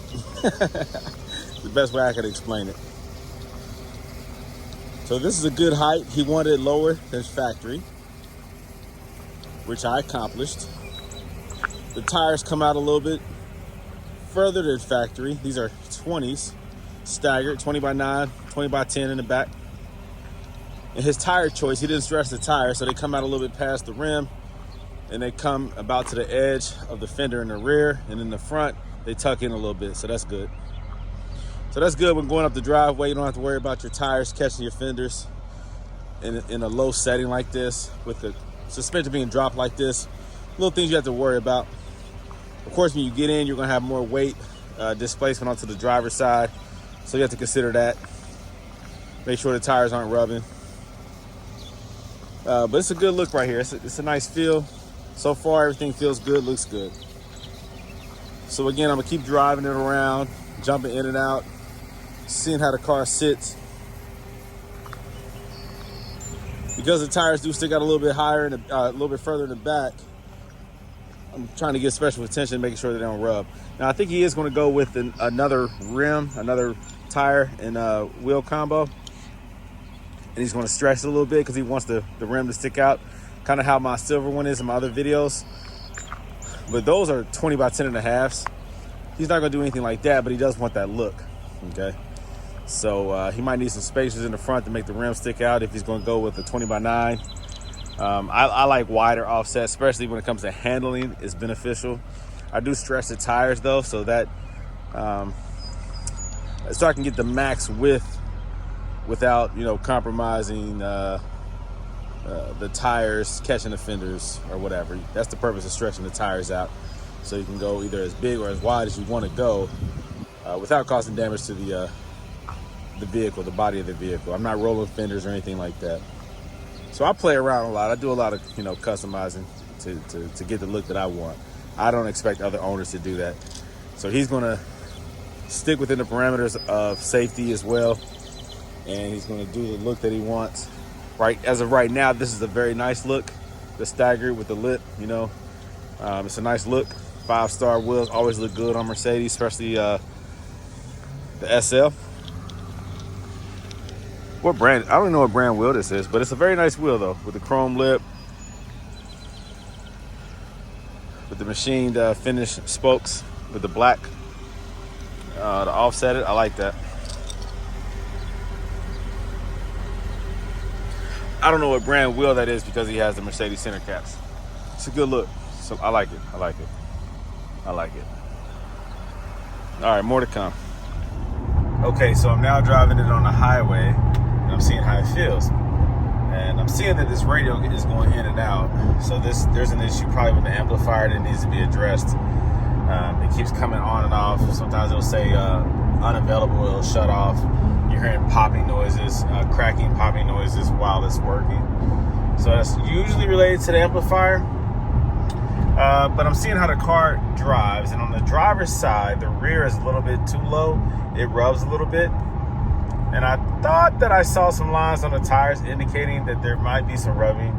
And so that's what's going on. So when I turn the corner real fast, it does catch. That rear driver's side tire does catch.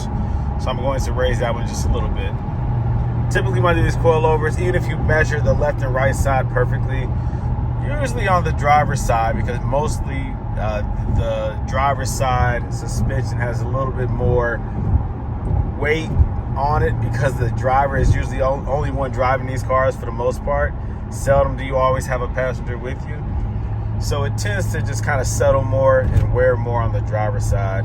So you always have to compensate for that when you do the coilover adjustments. I can adjust left and right evenly, and there still might be a little bit of unevenness.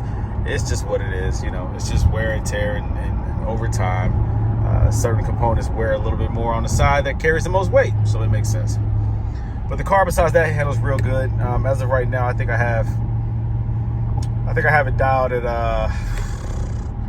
let me see, the rear might be like 18 in the rear and 22 in the front. I think that's what it is. I'll double check though, of course, before I turn the car over and make sure that's what it is, so that I know what the starting point is, you know, when I was done with the installation. I know what the comfort level is as it handles and how it feels right now. I believe it is 22 in the front, 18 in the back, but I'll double check. Yeah. Little bounce right there, see? So if the rear is too soft, it will bounce. So if you're experiencing any kind of bouncing in the rear, wow, look at all that smoke. Jeez.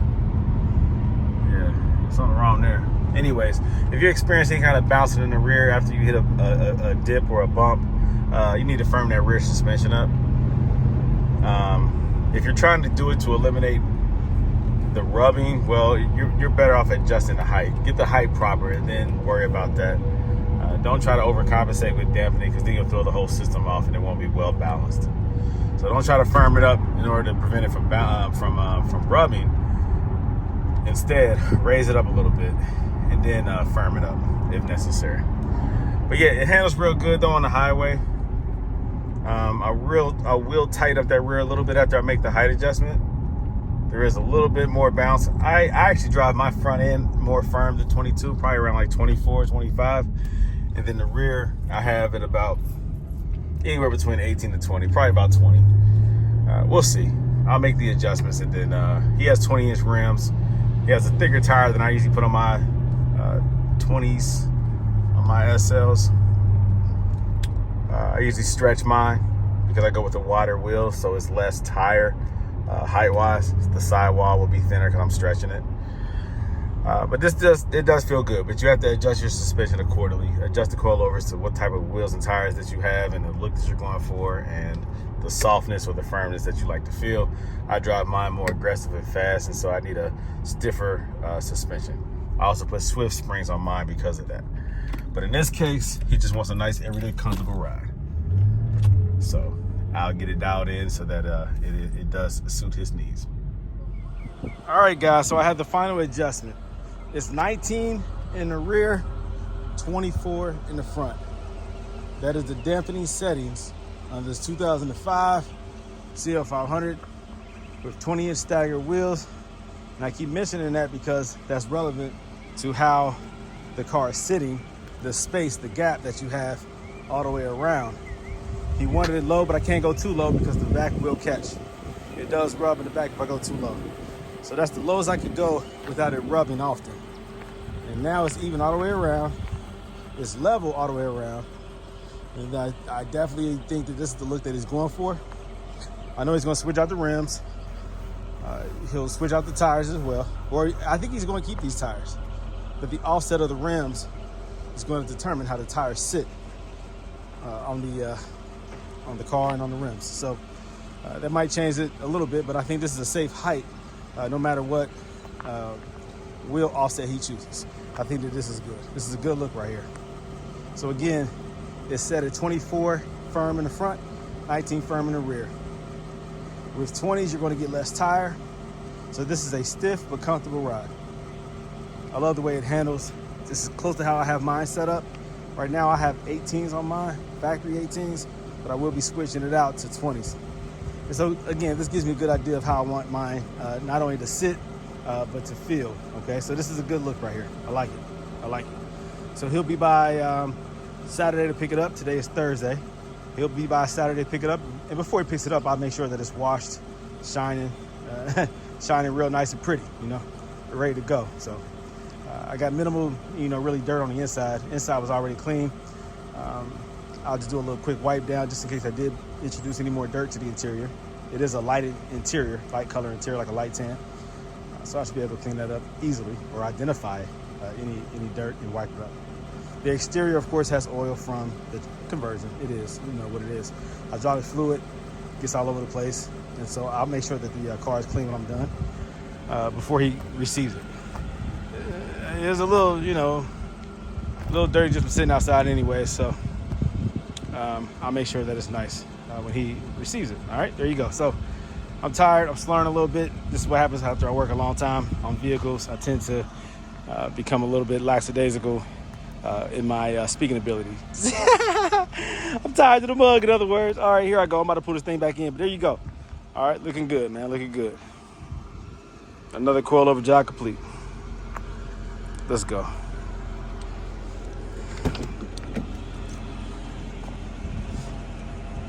Oh, regarding the SOS light. The SOS light that kept coming on. At first, I removed the tele-aid fuse in the back right there. Don't do that, you'll get an SRS light. So I removed the one in the engine compartment on the driver's side. It's a 5 amp fuse, I think it's number 16, driver's side engine compartment. So no more light from the SOS. The SOS is now deactivated. That system died a long time ago. I think back in 2008, it no longer was supported. It was a cellular signal. That's done. And if you didn't do the upgrade to the digital signal, then it's totally irrelevant, which you're not going to do because everybody has cell phones now. So it's, it's no longer practical for the average owner. All right, so remove that 5 amp fuse from the engine compartment, driver's side. That gets rid of your tele-aid. It doesn't set off the SRS light. When you remove that one back here, down there, it does turn on your SRS light. More than likely, that was his battery drain. He was having a little battery issue where he put 2 new batteries in, and after sitting for just a few days, he was having the low battery signal. So I think it's relevant to this because this kept coming on and off. And they say that once that starts doing that, I just got bit. Dang. I just got bit. Dang. That hurt. Ouch. So once that happens, it can continue to come on and off, and that module kicking on and off can drain the battery. Now, let me get out of this car, bro. I just got bit. That hurt. Probably one of little spiders. Oh, shoot. That's how you know you owe when you get in and out of a low profile car. All right, there you go. All right, cool. I just got bit. Dang. Ouch. All right, so yeah, we're good to go now. Good to go, baby. Good to go. All right. That's it for now.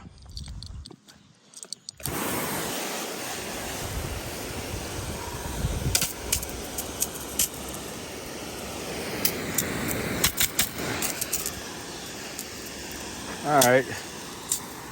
So I'm cleaning her up. Getting ready for the owner to come and pick up his beloved 2005 SL500. What a beautiful car this is. It came a little dirty, but I wanted to leave better than it came.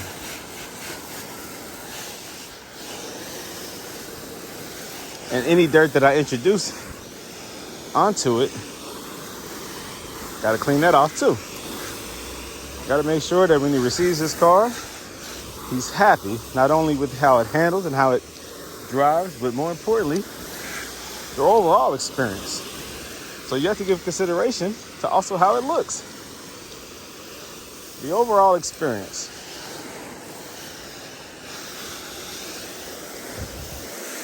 Make sure that it leaves better than it arrived. I think he'll be happy. What do you think?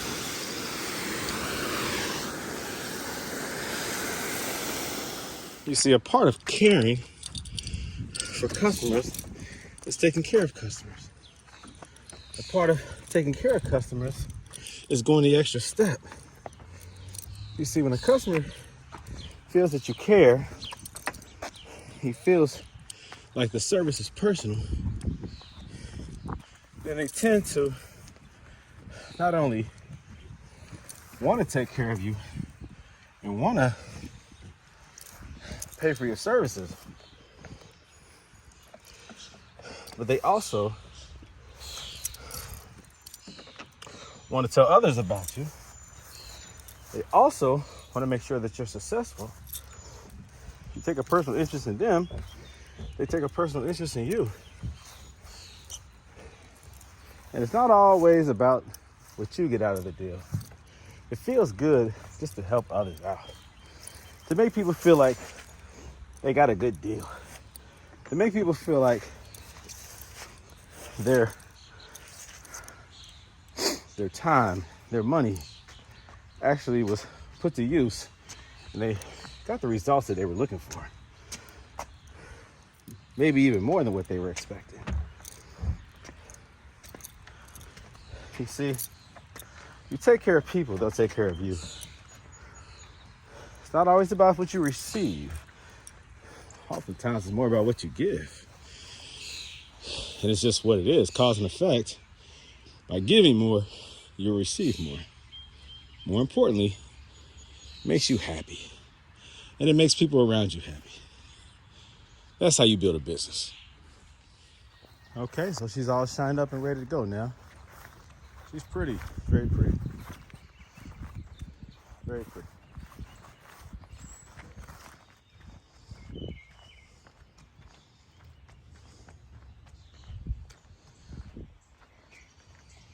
I think the owner will be happy.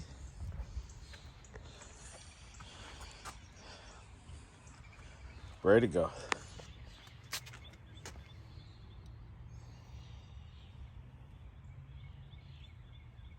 Another coilover job complete. This is a 2005 SL500.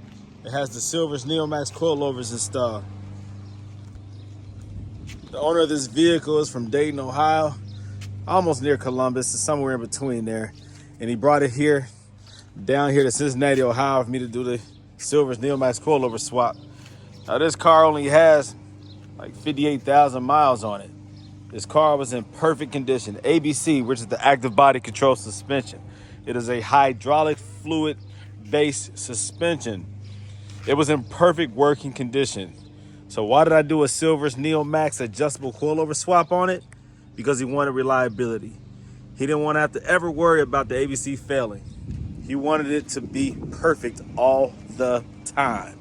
So with proper adjustment, a well-installed adjusted coilover suspension is very reliable and it feels good and drives good. This is another SL, in this case 5.5.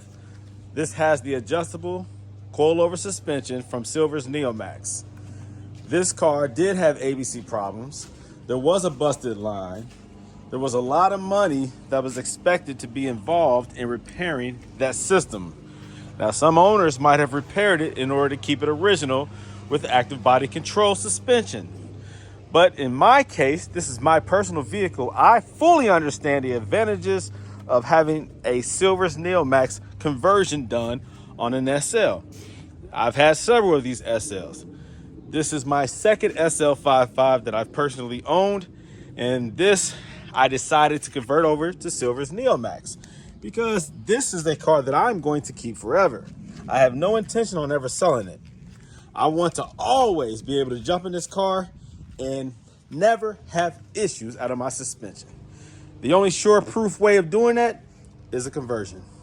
So did I just destroy this SL55? Did I just destroy this SL500? Did I just ruin two highly engineered Mercedes SLs by converting the suspension to Silver's Neomax adjustable coilovers by removing active body control? Nah. What I just did is I made these cars more reliable. I made the owners of this one right here happy. I made myself personally happy with the SL55. Now I can take this car anywhere in the world where there is a road that I can drive on, and I will never have to worry about a suspension failing. This car handles so good with these Silver's Neomax adjustable coilover suspension installed with the spring, the Swift springs. This thing is a highly performing vehicle. By doing what I did not in any way take away from the beauty, luxury, dependability, highly engineered performance of this vehicle. By no longer having the ability to stay flat on corners does not take away from the feel and the rush and the driving experience of this vehicle. You might not have the flat corners, but you have the reliability and a stable, fun to use suspension. When you drive something on adjustable coilovers, the Silver's Neomax, you feel more in tune and in touch with your car. You know what the car is doing, you feel it, you anticipate it. You know how to drive it now because you feel more in touch with what the car is doing and why it's doing it. You know how to handle this car. If you are a decent driver, if you are a keen, a smart driver, you know what I'm talking about. What you lose versus what you gain is proportionally in favor of the Silver's Neomax coilovers. You lose the ability to stay flat in the corners. So what? Every car that you've ever driven is dependent on the driver's input, knowing how fast to take corners and how stable a vehicle is. I would take a properly converted SL over an ABC suspension any day, because I know that it is any day that an ABC suspension will fail. Not can it, not will it. An ABC suspension will fail. It's inevitable. If you don't believe me, just give it some time. Yours will fail. Yours will fail. Give it some time. It will sit in the garage. Give it some time. You won't be able to drive it on the road. Give it some time. You may even consider getting rid of it. Give it some time. You may even consider converting it over. Why? Because it's a very, very, very practical and realistic option. Now, even if you don't want to ever convert it over, you know that at some point you are going to have to fix your ABC. You know, at some point you're going to be pissed off. At some point you're going to be very disappointed. At some point you are going to cuss. At some point you're going to consider, should I have bought this vehicle? Now, for those few owners who no matter what, you're going to keep ABC, that's fine. Ain't nothing wrong with that. Do your thing. I love it. I love a properly working Mercedes vehicle. I love to see these things on the road. But the sad reality is you don't see a lot of these on the road. Why? Because the systems are very, very fragile and vulnerable, and it will fail, and it will be expensive, and it will be inconvenient. It's just what it is. It's just what it is, guys. It's just what it is. So you have to decide for yourself, what do you want to put up with? Do you want to continue to feel that much better about your vehicle that it's original? Or do you more or less want to drive your vehicle and actually enjoy the purpose of owning it? Not just say that it's original, but to drive it, just to experience it, to put the top down, to drive these things, man. Isn't that what it's all about? Isn't that what it's all about, is driving them, not just having them in your possession, but to actually be able to drive them safely? I mean, that's why I bought mine. I don't know, to each his own. You have to decide for yourself what's best for you as an owner.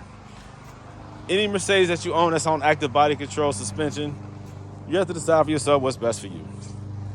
And that's all I'm gonna say. All right, what do we have here? We have the owner of the SL500. Introduce yourself. I'm Dale, everybody. Nice to see everybody. Dale, nice to meet everybody. All right, here we go. What do you think? Looks nice, man. It's nice. Really nice. Good. And now when I pull out of the driveway, it settles again. A little different. It's a little elevated in the front because I had to come up.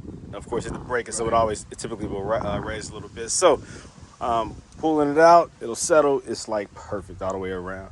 Did you see the photo that I sent to you? Yeah, I did. Okay, good. Yeah, did you like it? Nice, yeah. Good. Yeah. Okay. It's nice, brother. It's beautiful, man.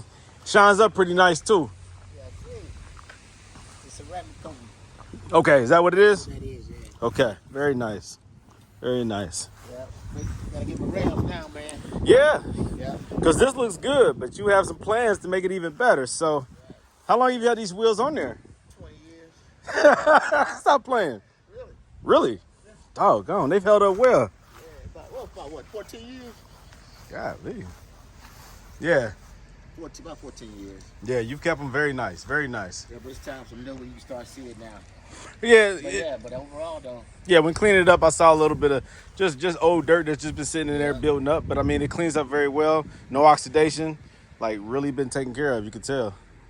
I thought they've only been on there a few years. Yeah, only 50-some thousand miles too, so. Yeah, of course. You don't drive it that much. Yeah, yeah. So. Yeah. Yeah. This is a beautiful car. But this is the look I wanted though. Yeah. I wanted to drop it down just like that, so when I get the new rims on there, to fill it all the way up like I want it. Yeah. Yeah. This thing is gorgeous. Yeah. And it handles very well too. It's more on the stiffer side because it has 20-inch rims. I didn't want to make it bouncy in the rear. When you hit bumps, it'll over-respond if you have it too soft. With the thinner tires, you want to give it a nice, firm handling. Yeah, so I have it. Yeah, I have it just how I have mine adjusted when I had 20s on mine. Mine is set up real firm as it is now. But I know once you put 20s on there with a little bit less tire, it tends to be a more firm ride anyway. So it's like finding that balance, And I think right now I have it perfectly set. It feels real good. I think it's 19 in the rear, 24 in the front, something like that. It looks different. It looks totally different too, kind of. It looks different the way it looks. Yeah. And you'll see when you pull it out, when it's sitting on that flat, ground level ground, man, just how it sits. It's just nasty, man. I had to raise the rear up a little bit. It was catching on this side. Now, me sitting in there, I'm 200 pounds. It was catching when I hit a big dip. So I had to raise this back in. You gone, boo? Yeah. All right, that's wifey. That's Ashley. All right, so I had to raise that back in a little bit on this side. Make sure it was level on that side. It's just what it is. Over time, the driver's side of the suspension typically, it just wears different because most of the time, somebody's always on the driver's side. Yeah. So the suspension usually has to be raised a little bit on this side to counterbalance that. And it felt perfect. Drove it on the highway, fast, slow, fast maneuvering, slow turns, and it was handling just fine. So I think we're good to go. Feels good. And if there's ever need, like if you ever want a little softer, that's easy to do. I'll show you how to do that if you ever want it more firm, because over time it settles it'll probably settle like that much as it just over time, it just, the spring does what it does. It settles, yeah. So it's nice. It's very nice as it sits. Very nice. Yeah, I did it like that. You did the same thing on the Mustang. I put the springs on it. Yeah. I always say about 1/8 of an inch, 1/4 of an inch, something like that. It might adjust a little bit over time, but that's just what it does, Yeah, it's a beautiful ride, man. I cleaned out. You did a good job, man. Thank you. Try to clean it up and make it shiny for you, man. Appreciate that. Yeah. I appreciate that. With that light interior, I'm like, if I touched anything, you'll be able to tell. So I made sure I wiped out anything I introduced to the interior dirt-wise. So it's just nice, man. It's a very nice car.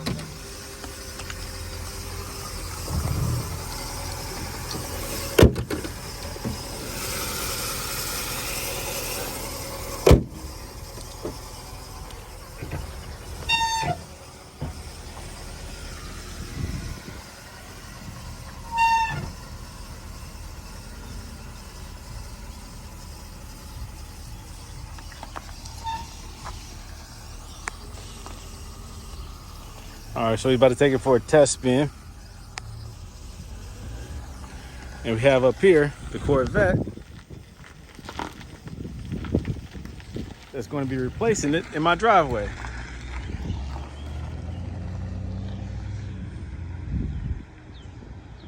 Look at this thing, man. Another happy customer. Look at that. Look at that. Look at that.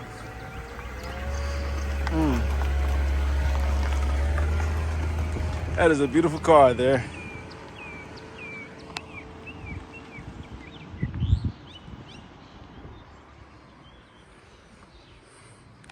Love to see him come, hate to see him leave. But I love a happy customer. And I think I got another one.